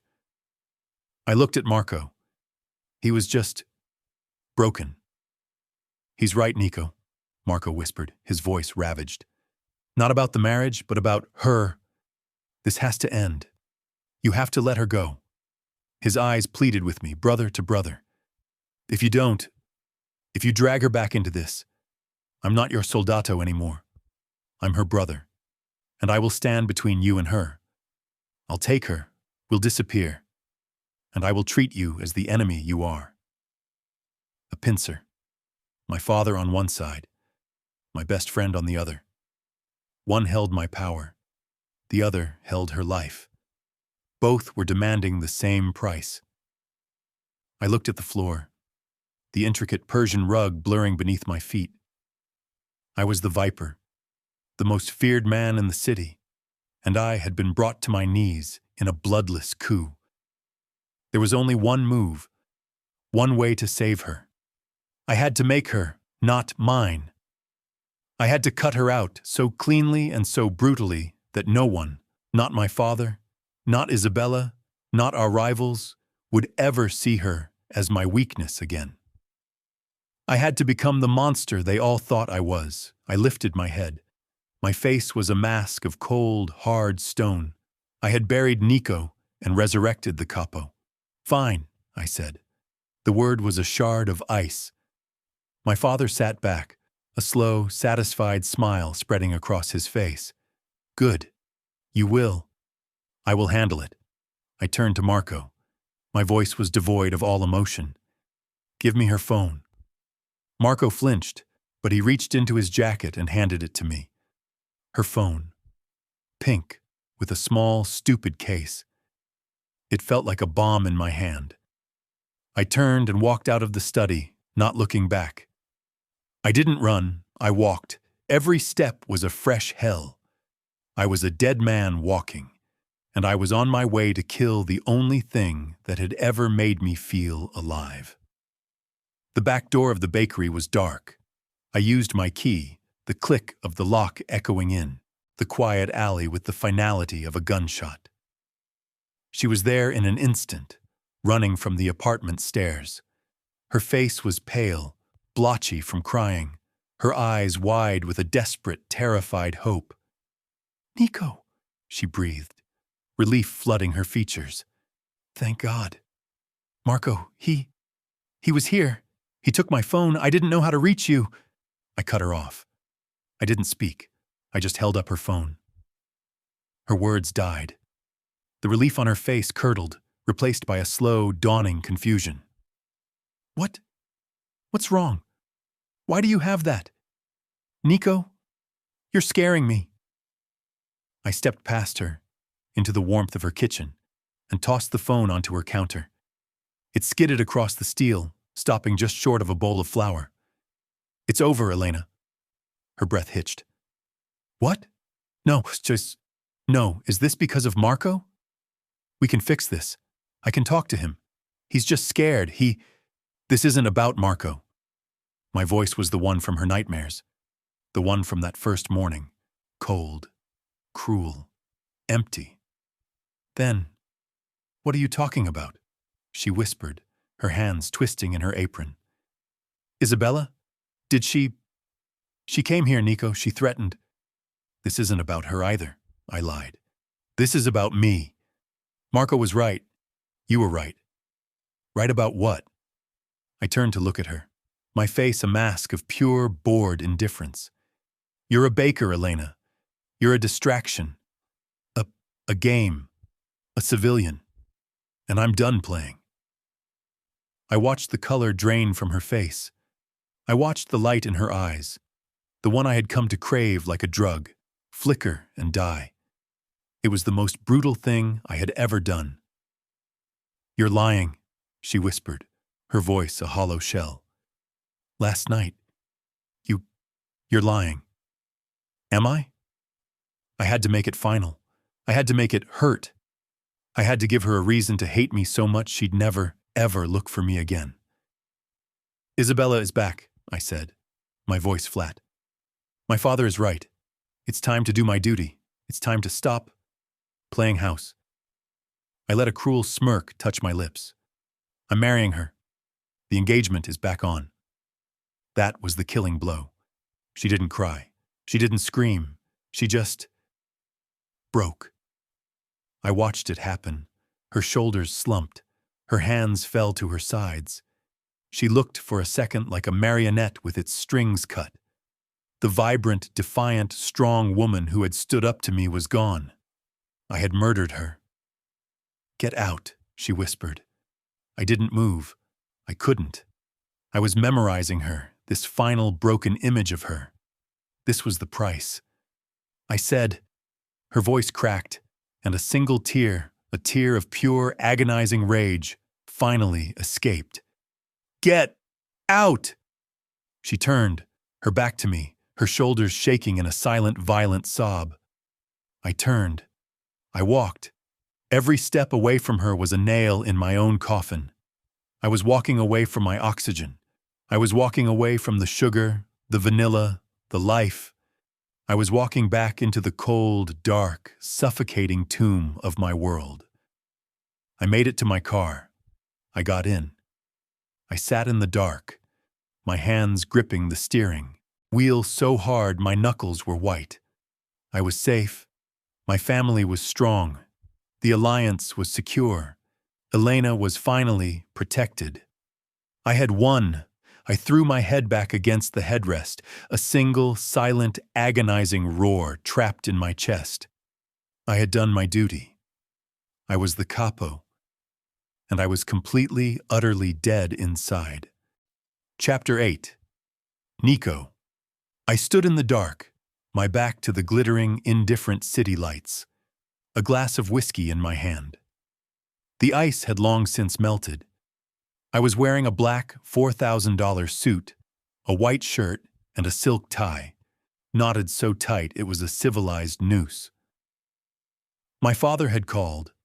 The engagement party, a grotesque celebration of my surrender, was in an hour. I was dressed for my own funeral. It had been 4 days. 4 days, 21 hours and 14 minutes since I had walked out of her bakery, since I had murdered the light in her eyes, since I had become the monster I always swore I wouldn't be.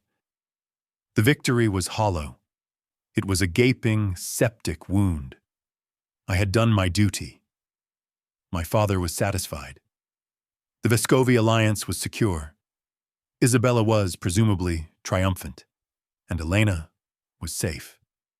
This was the one single fact I clung to, the one truth that kept me from putting my 1911 in my mouth and ending the suffocating emptiness. She was safe. She hated me. She would grieve, and then, God willing, she would forget me. She would go back to her simple, clean life of sugar and flour. She was protected. It was the right choice. It was the only choice. So why did it feel like I had lit my own soul on fire? I was a ghost. I hadn't slept. I hadn't eaten. I was just a suit, a capo, a title. The man, Nico, had died on her bakery floor. He'd bled out, and she had tried to save him, but I had killed him anyway. I had sacrificed him for her. I'd been haunted. Not by the men I'd killed, not by the ambush, by the smell of vanilla. I'd scrubbed this entire safe house, but I could still smell it. I'd thrown out the box of tea she'd left. I'd erased her from my phone, from my life, but I couldn't erase her from the air. She was in my lungs. I took a drink. The whiskey was ash. A sharp, triple knock on the penthouse door. I didn't move. I didn't care who it was. My father, Isabella, a rival with a bullet. It didn't matter. The key code chirped, and the door opened. Only one person had that code. Leo, my most trusted soldato, a man of few words and absolute unswerving loyalty. Not to my father, to me. He was a mountain in a dark suit, his face a block of carved granite. "Boss," he rumbled. "I'm busy," I said, not turning. "The party, I know. You need to see this." "I don't need to do anything, Leo. Get out. It's about the ambush." That got my attention. I turned, slow. My dead eyes focused on him. Leo hadn't been part of the sit-down. He hadn't been in my father's study. He wasn't part of the political game. He was my bloodhound. And for the last week, while I'd been descending into my own personal hell, he'd been on the hunt. He was holding a thick, brown manila file. "I've been digging off the books like you asked," Leo said, his voice a low, flat rumble. "You were right. There was a mole." "It was Isabella," I said, the words dead, tired. "I know. It's handled. The alliance is—" "No," Leo cut in, a rare act of interruption. He stepped forward, his eyes grim. "It's not handled. You know she was a political player. You know she was leaking to your father. What you don't know is that she planned it." The glass in my hand stopped halfway to my mouth. "Planned what?" "The ambush, boss." Leo stepped forward and laid the file on the glass coffee table. He opened it. "She set you up." The room was silent save for the clink of my glass as I set it down. My hands, I noticed, were perfectly steady. "Explain," I said. Leo pointed. "The crew you retired in the South Ward? Their leader was a freelancer named Petrov. I dug into his financials. 3 days before the ambush, he got a wire transfer. $100,000 from an offshore account. He laid down a bank statement. An account I traced back to a shell corporation," Leo continued, "which is owned by Isabella's personal assistant, a.k.a. her." I stared at the paper. 100,000. Enough to wound. Not enough to kill. Enough to make me look sloppy. That's not all. Leo laid down a printed call log. "Burner phone pings. A call from Isabella's shell company phone to Petrov. 1 hour before the hit. The call pinged a tower 2 blocks from your route. She was coordinating. My heart, which I had presumed dead, gave a single, hard, painful thump. "And this?" Leo said, his voice dropping. He laid a photograph on top of the pile. It was grainy, a black and white security still from a parking garage. But it was unmistakable. A woman in a blonde wig and sunglasses, her profile sharp, her red-soled heels a dead giveaway. She was handing an envelope to a man. Petrov, 2 days before the attack. Isabella. It wasn't a political leak. It wasn't a misunderstanding or an attempt to manage the situation, as she'd claimed. She had tried to have me killed. No, not killed. Wounded. The realization came crashing in, a tidal wave of ice and fire. It all made sense. The entire grotesque, beautiful, horrible plan. She set up the ambush. She paid to have me wounded, to have my men killed, to make me look weak, to make me look distracted, to break my alliances, to send my father into a panic about the old guard. She hadn't just manipulated my father. She had created the entire crisis that forced his hand. She had built the entire cage. I couldn't speak. I was choking on it. All this time, I had been fighting my father. I had been protecting Elena from him, from the familia. But the snake wasn't my father. It was her. I looked at the photo, at her smiling, treacherous face, and I thought of Elena. I thought of her face when I'd told her she was a game. I thought of the light I had personally, brutally extinguished. I thought of her, alone in her bakery, weeping, while I prepared to marry the woman who had caused it all. I had sacrificed the only good, clean, true thing in my life to protect the very monster who had put the knife in my back. I had chosen the snake over the dove. I had done it based on a lie I'd been force-fed by my father, who had himself been duped. I had not been protecting Elena. I had been gifting her and my entire family to our single greatest enemy. My grief, the hollow, empty fog I'd been living in, didn't just burn away. It calcified. It turned from a cold, dead thing into something hot, sharp, and lethally heavy. My misery turned to rage, a pure, white-hot, righteous rage that was so cold it burned. The hollow man was gone. The defeated son was gone. The viper was back. I looked at Leo. My eyes were clear. My hands were steady. My purpose was absolute. "Boss?" Leo asked, seeing the change in me. "She didn't just try to kill me," I whispered, my voice a new, terrible sound. "She tried to bury me. She made me bury myself." I straightened my tie. I looked at the suit, the armor of my surrender. No more. "The party is off," I said. My voice was no longer dead. It was alive. It was the sound of a blade being unsheathed. "Leo, get my father! Get Don Vescovi! Get his entire family!" I picked up the manila file. "And get Marco. Tell them all to be at the compound. My boardroom, midnight." Leo's eyes widened, just slightly. He understood. "Boss, your father already? He won't come to a sit-down you call. Not now." I looked at him, and for the first time in 4 days, I smiled. It was a terrifying sight. "He will," I said, "because it's not a sit-down." I picked up my phone. It's a trial, and I'm the judge. Chapter 9. Nico Midnight. The main boardroom at the compound was silent. It was my room, not my father's.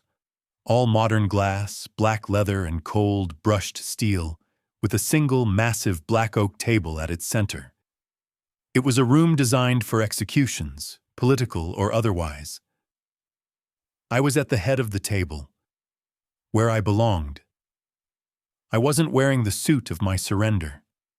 I'd changed into what I wore for war: black pants, black boots, and a black, high-collared Henley that didn't hide the lines of the custom leather shoulder holster underneath. In front of me, in the center of the polished black expanse, was a single, thick manila file. The door opened. First came the Vescovis.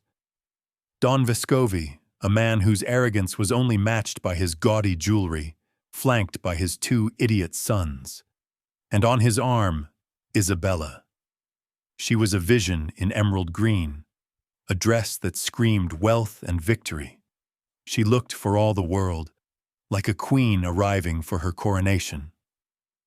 Her smile was smug, triumphant, and as she saw me at the head of the table, it faltered, just for a second. She thought this was a final, pathetic act of defiance before my surrender. "Niccolo, this is irregular," Don Vescovi blustered, gesturing to the chairs. "Your father should be—" "Sit," I said. My voice was not loud. It was not angry. It was flat, cold, and dead. It was the sound of a vault door closing, and it stopped him cold. They sat.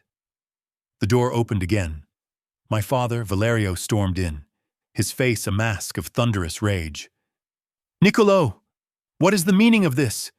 You will move from that seat. You will apologize to our guests. This trial, as you called it, is a disgrace.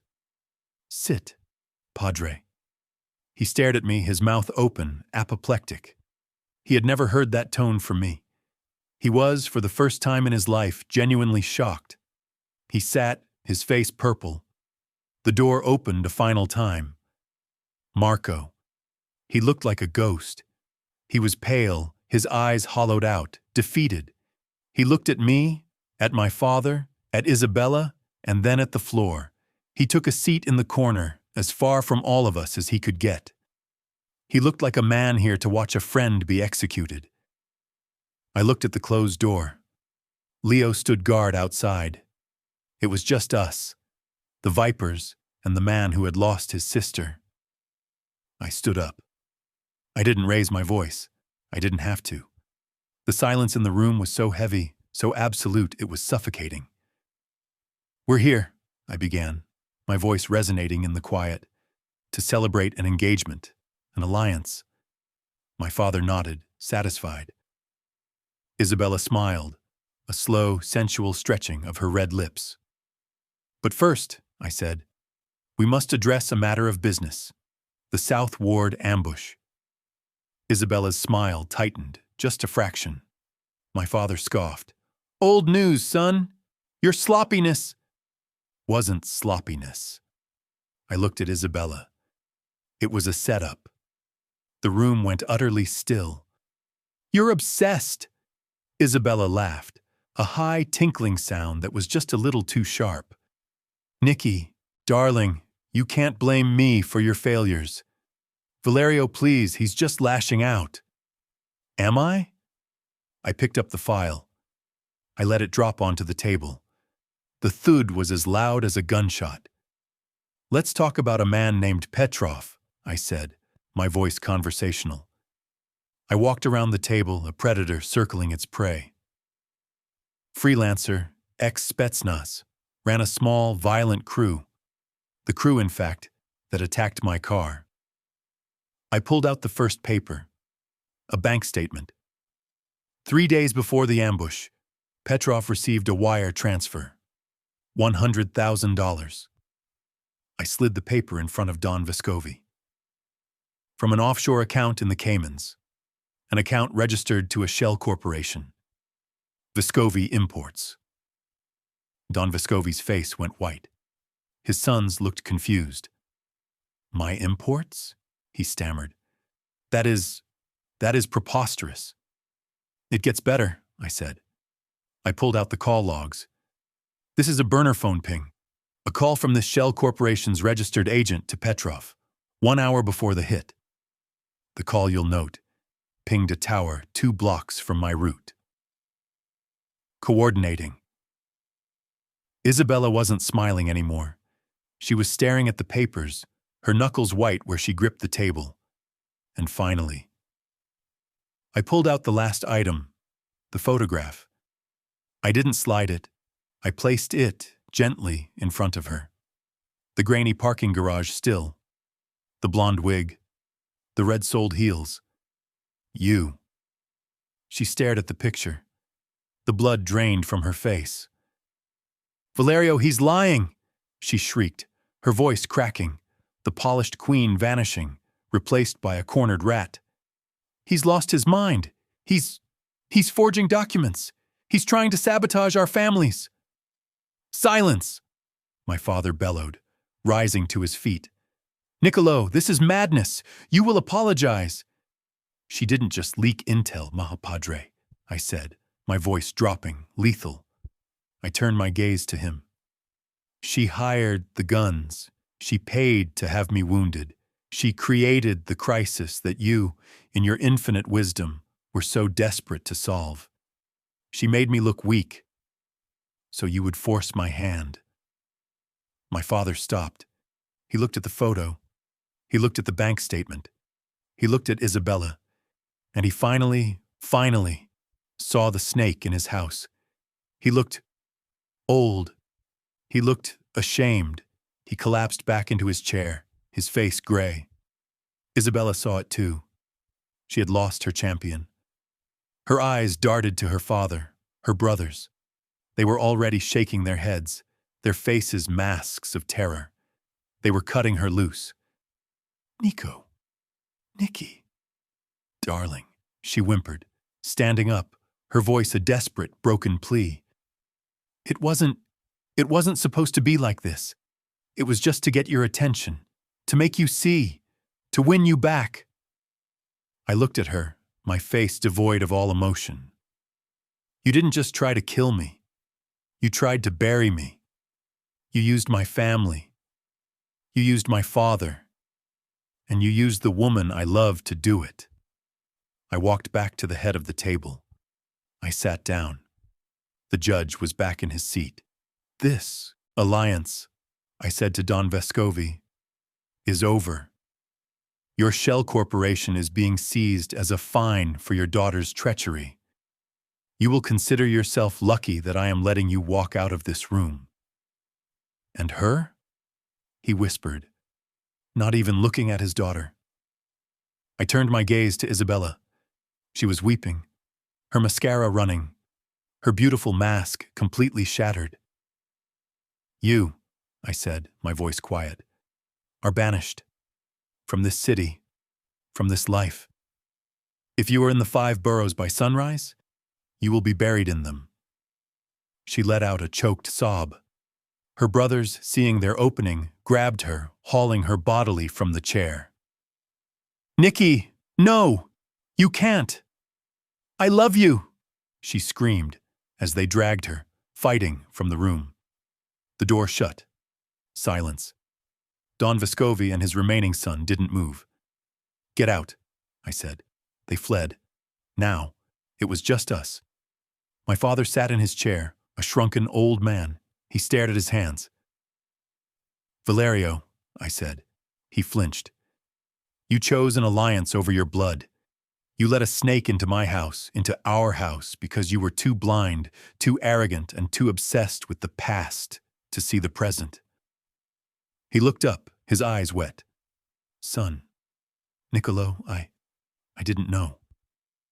"You didn't want to know," I said. "It wasn't anger. It was just a fact. You saw what you wanted to see. You saw a distraction, not a traitor." I stood up and walked to the window, looking out over the dark compound. My compound. "You're retired, Padre." He let out a sharp, choked breath. You can't." "I just did." I turned back to him. "You will retain your home, your respect, your title, in public. But in this family, I am the Don. You will not attend another meeting. You will not make another call. You will not question my orders. You are done. We are done." He stared, defeated. He knew. He had no power. His alliances were with men like Vescovi, dinosaurs. I had just proven them to be fools. He slowly, painfully got to his feet. He was an old man in an expensive suit. He walked to the door, opened it, and left, without another word. The boardroom was silent again, except for one man, Marco. He hadn't moved. He was just watching me, his face a mixture of awe, terror, and a dawning, terrible guilt.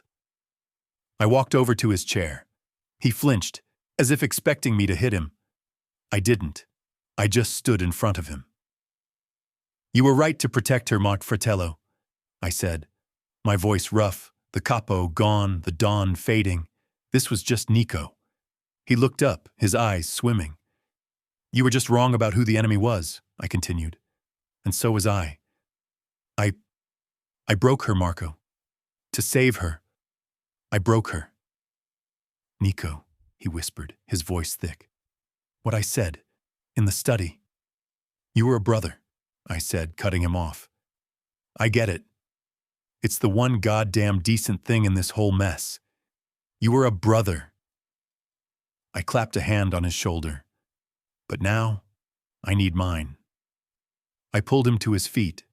I gave him a hard, short embrace, clasping his back. "You're my consigliere now, Marco. Officially. I need you. I've cleaned house, but I can't run this family alone." He pulled back, his eyes clearing, a new, stronger light in them. The broken soldato was gone. He was my right hand. Yes, boss. Nico. "Yes." "Good," I said. I nodded, my mind already clear. My family was safe. My power was absolute. The threats were gone. I had fixed everything, except the one thing that mattered. I walked to the door, grabbing my keys from a side table. "Where are you going?" Marco asked. "It's 3 a.m. I stopped, my hand on the doorknob. I looked back at him, and for the first time in what felt like a lifetime, the cold, dead weight in my chest lifted, replaced by a desperate, terrifying hope. "I have to go fix my world," I said. "And she's not at the compound." Chapter 10. Elena. It was over. My world, which had once been so full of the warm, sweet scents of vanilla, sugar, and rising bread, was now a sterile, hollow box. I'd spent the last 2 days packing. My small apartment was empty, the furniture draped in white, ghostly sheets. Downstairs, the bakery was dark, the ovens cold, the display cases scrubbed and empty. I had sold it. The paperwork was signed. The new owners, a corporate chain, would take possession tomorrow.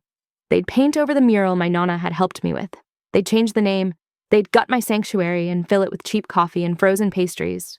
But it didn't matter. It was just a building. The life, the magic, the love. That was what had been ripped out. Nico had done his job. He had been so cruel, so cold, so final that he had destroyed everything. He'd not only broken my heart, he'd broken my spirit. I couldn't stay. I couldn't be in a city that held him. I couldn't be in this shop, which had once been my safe place, and was now just a stage for my greatest humiliation. My brother Marco had been by. He'd seen what Nico had done to me. The rage in his eyes had been terrifying, but it was hollowed out by his own guilt. He'd tried to apologize. He'd tried to explain. I hadn't let him. I just told him I was leaving. He looked like I had shot him. It was just one more piece of collateral damage. It was 3 a.m. My flight left at 7. I had one last box to tape, filled with my nonna's old recipes. I sealed it, the shriek of the tape gun echoing with a terrible finality in the empty room. That was it. My last act was to tape the permanently closed sign to the front glass door. I smoothed the paper against the glass, my reflection a pale, hollow-eyed ghost looking back at me. A single, hot, angry tear finally escaped, tracing a path through the flour dust on my cheek. I'd cried until I was empty, and now there was just this, a dull, throbbing ache. I turned, giving the empty, dark shop one last look. "Goodbye," I whispered. And then, the night exploded. A wave of light so bright it was blinding swept through the shop, pouring in from the street. Headlights. Not one set, but 3, 4, a motorcade. A fleet of black, gleaming, terrifyingly expensive cars. They slid to the curb, parking in a perfect military-style formation. My heart didn't just stop. It seized. Isabella. My blood turned to ice water. My mind flashed to her cold, silky threats. You'll be crushed, and he won't even sweep up the crumbs. She'd won. She had Nico. And now she was here to finish the job. To what? To gloat? To hurt me? I did the only thing I could. I scrambled, my legs weak for the rolling pin I'd left on the counter. My one pathetic wooden weapon against her entire world. A car door opened. The one in the center. It wasn't her. It was him. Nico. He got out. He wasn't the cold, cruel Capo who had broken me. He wasn't the wounded soldier who had bled on my floor. This was someone else. He wore black, a dark Henley that fit him like armor. He looked, from his polished boots to the set of his jaw, like a king. He looked like the dawn. His men fanned out, silent and dark, securing the street. He waved them off. He told them to wait. And he walked, alone, to my door. I was frozen, clutching the rolling pin, my knuckles white. He stopped, his hand on the glass, and he saw it. He saw the closed sign. His face, which had been a mask of calm, controlled power, just crumpled. It was a flicker, a fractional, agonizing slip. He looked for 1 second like he had just been shot. He pushed the door. It was unlocked. He stepped inside, the bell above the door jingling a weak, pathetic welcome. He just stood there, his presence sucking all the air from the room. He was too big, too dark, too everything for my empty, broken shop. Get out, I whispered. My voice was a dry rattle. I raised the rolling pin, my hands shaking so violently it was useless. Get out! Elena, he said, his voice. It wasn't cold, it wasn't angry, it was ravaged. It was the sound of gravel and glass. Please, 5 minutes, just listen. I'm done listening to you, I shouted, my voice finally breaking, all the pain, all the rage, all the humiliation of the last 4 days erupting. You got what you wanted, you won! You have your fiancé, your duty. Go and leave me alone. She's gone. That stopped me. What? Isabella. She's gone. He took 1 step closer. I raised the pin. He stopped. It was all a lie, Elena. All of it. He didn't wait for me to ask. He just talked. The words poured out of him, raw, fast, and desperate. He told me everything. The ambush, the bank transfers, the photo, the sit-down. She set up the ambush, Lena. She paid to have me wounded. She built the entire trap. She made me look weak, to make my father force my hand. She created the entire crisis. I just stared, my mind unable to process the sheer scale of the treachery. He was struggling. This powerful, terrifying man was struggling for words.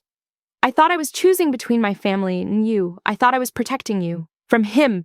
From this. I thought, by breaking you, I was saving your life. So you just, I choked, the words a bitter acid. You just threw me away. You called me a game. You gutted me, Nico, all based on a lie? Yes. The word was a confession. He didn't make excuses. He didn't try to soften it. He just took it. He met my eyes, and I saw, for the first time, the full, unshielded truth. He was devastated. He was a man who had walked through hell, and he knew, with agonizing certainty, that he had been the one who had lit the match. It's unforgivable, he whispered. I know that. I'm not here. I'm not here to ask you to forgive me. I'll spend the rest of my life trying to earn that. If you even let me. He took a step closer, and this time I didn't raise the pin. I'm here, he said, his voice raw, to ask you not to leave. His gaze went from my face to the closed sign taped to the door. He strode past me, his hand, so big and scarred, closed around the paper, and he ripped it from the glass, crumpling it in his fist. Don't do this, he breathed, turning back to me, his eyes burning. Don't let her win. Don't let me win. I was so confused. What? What are you asking, Nico? I can't be your Regina. I can't be in your world. I can't be that person. It will kill me. I know. He closed the distance between us, stopping just a foot away. And I will never, ever ask you to be. He looked around the empty, dark shop, at the packed boxes, at the cold ovens. This is your world, Elena, not mine. He took my hand, the one not holding the rolling pin. He gently uncurled my fingers and the pin thudded, forgotten, to the floor. He held my hand in both of his. I'm not asking you to be my queen. I'm not asking you to set one foot in my compound. I am not asking you to join my world. He looked down at our joined hands, his voice dropping to a low, desperate vow. I'm asking you to let me join yours. My breath hitched. A tear I hadn't known was waiting fell. Let me sit in your corner, he whispered, his thumb stroking my knuckles. Let me drink your coffee. Let me be the guy who keeps the books and scares away the creeps.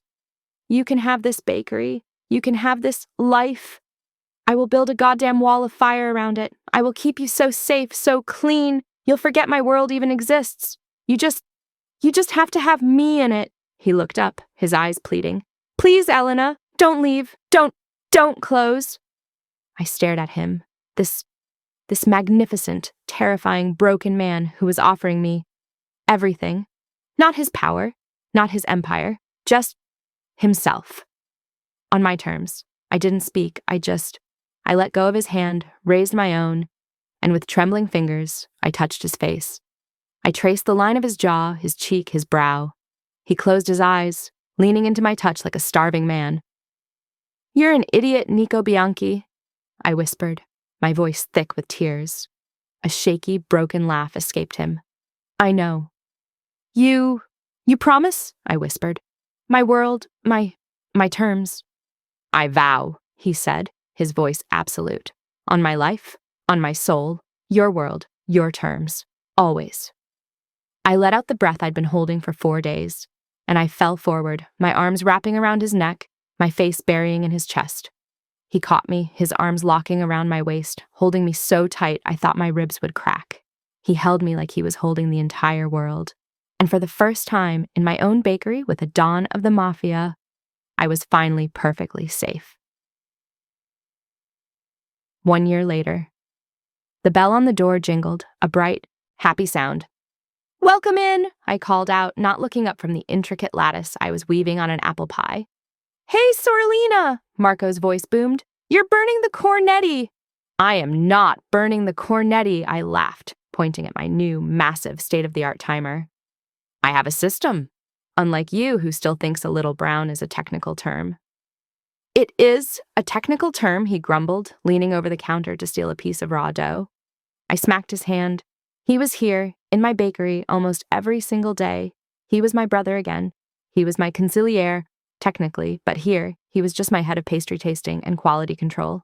My shop, Elena's Corner Cafe, was no longer a small, quiet shop. It was thriving. Nico had, as he'd promised, invested. He'd bought the entire building. We'd expanded into the next storefront, and I now had a staff of 4, a roaring wholesale business, and the most popular brunch spot in the neighborhood. It was bright, full of light, and always smelled of sugar and vanilla. I handed Marco a coffee. Here, go sit. You're distracting me. He grinned, gave me a kiss on the temple, and went to his usual table. I finished the pie and looked up, my gaze sweeping across my crowded, happy, safe world. And my eyes landed, as they always did, on the corner booth. His booth. He was there. He was always there. He was in a perfectly tailored dark suit, reading a report on his tablet, a small, untouched espresso by his hand. To anyone else, he was just another businessman, an intimidating, impossibly handsome businessman, but a customer nonetheless. His men were outside, always, a black car, parked discreetly down the street. They were his shadow, and he was my shield. He hadn't broken his vow, not once. He was the Don of the city, a man of power and violence and darkness, but he never, ever brought it into my world. He'd built his wall of fire, and inside it, I was free. He must have felt me looking. He looked up, his dark eyes finding mine across the crowded room. The hard lines of the Capo melted, the heavy weight of the Don lifted. He was just Nico. He smiled. A real, slow, genuine smile that was meant only for me. A smile that reached his eyes and made my heart do a stupid, familiar flip. I smiled back, my heart so full I thought it might burst. He kept his vow. He was the most feared man in the city, but in my world, he was just my husband. And he was home.